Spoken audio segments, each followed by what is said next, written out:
Absolute change and relative change. Absolute difference and relative difference.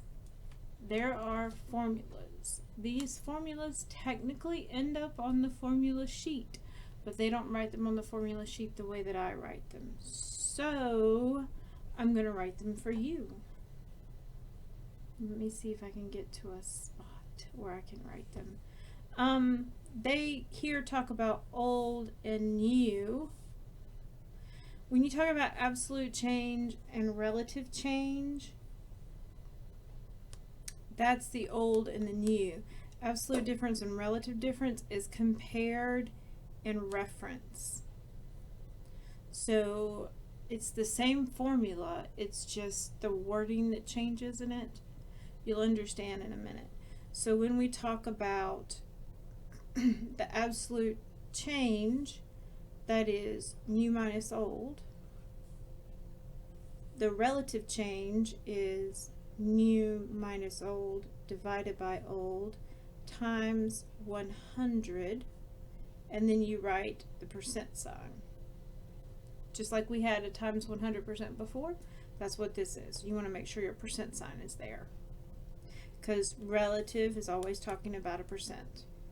For absolute difference, we have compared minus reference, and for relative difference, it is compared minus reference divided by reference times 100%. Those are the two formulas, well, the four formulas that you have, so that you understand.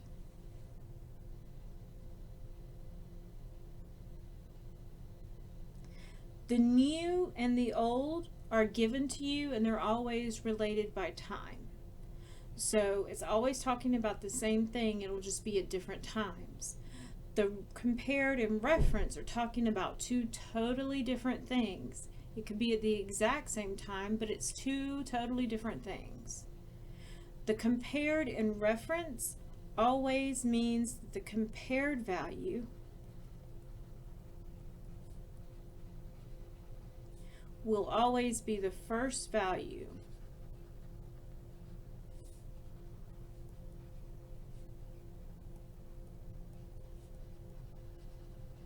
you see. That's not the case with the new and the old. With the new and the old, you have to figure out which one is newest and which one is old. So you have to like put some thought into which one's new and which one's old. They are the same for both problems, and they generally ask you to do both.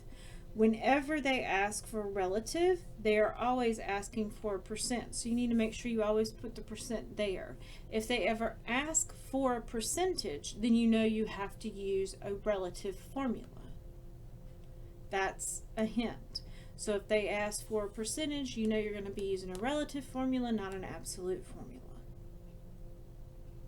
Let's look at an example.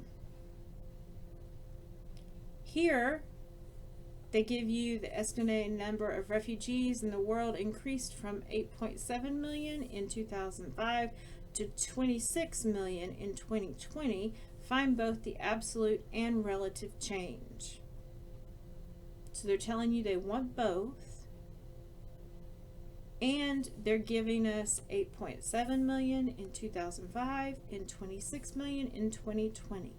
They told you that it's change, not difference, so we know it's new and old, not compared and reference. They went ahead and told us that.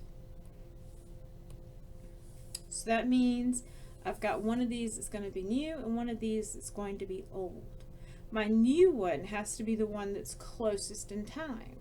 So the closest in time is going to be this value because it was in 2020. And this value is going to be my old value. I don't need to write the millions out, so I'm not going to write 26,000,000 because they're both in millions, just like before. If they're both in the same unit, I don't need to write it out. But if they were in different units, then I would definitely have to write it out. So if one of them was billions and one of them was millions, then I'd have to write them all out. and do some canceling. Okay? But since they're the same, I don't have to worry about that. So my formula for absolute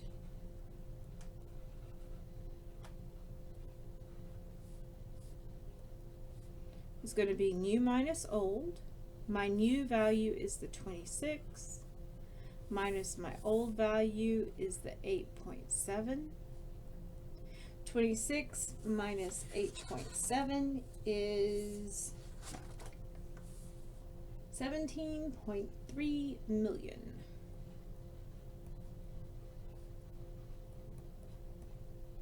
Now they originally had million for both of them, so I've got to have million for my answer. The unit didn't go away. It's still there. It only cancels out when you're dividing. For relative, my formula is n minus O over O times 100%. Now, here's the thing. Everybody who is in an online class will always want to just put the 17.3 on top because that's what it is. I understand that. You understand that. But what I'm telling you is, don't do it. Don't do it. Don't do it. Don't do it. The reason you don't do it is because everybody, when they get in the habit of doing that, always forgets what number to put on the bottom. If you get in the habit of writing out the 26 minus the 8.7 divided by the last number you wrote down, you'll always have the right number down. But if you don't get in that habit, then you won't remember what number to put down on the bottom. And then you'll be in trouble because you'll always put the wrong one. Trust me, I've seen it a lot. So make sure you write it out. When you go to figure this out, make sure you calculate this one first. Now when you're doing your calculations, yes, you type in all that stuff up top first.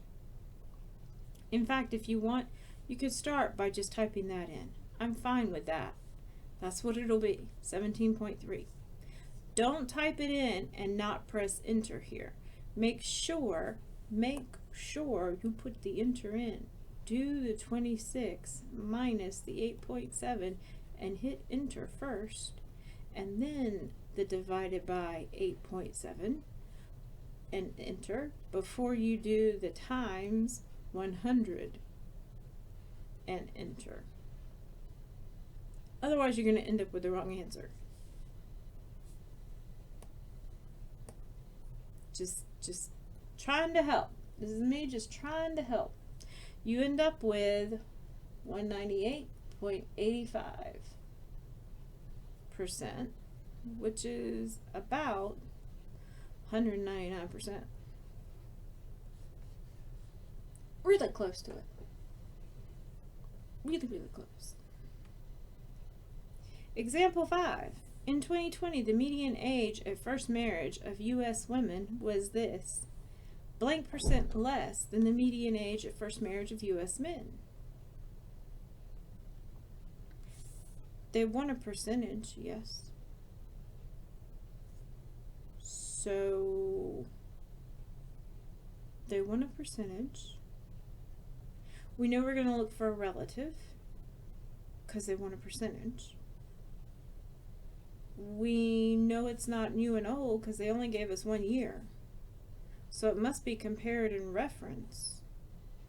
So if it's compared in reference, it must be this because they wanted a percentage. Okay. We were told that the very first number we saw was always our compared, which means the second one must be our reference. Okay. So that is 27.9 minus 29.7. That's going to give us a negative number. Is it okay if we get a negative number? Yes, it is. Because this is percent less. So we expect to get a negative number. Okay. Divided by 29.7 times our 100%. So we don't forget to write the percent sign. Punch that into the handy dandy calculator. And we're supposed to get negative 6.06. 0606060606. I'm okay just leaving it like this. Percent. Okay.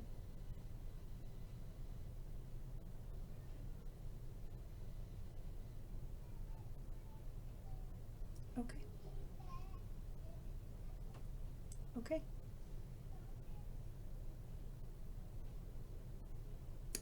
In my math lab, they are going to want it like this, I think, without the percent, because they've already got the word percent there.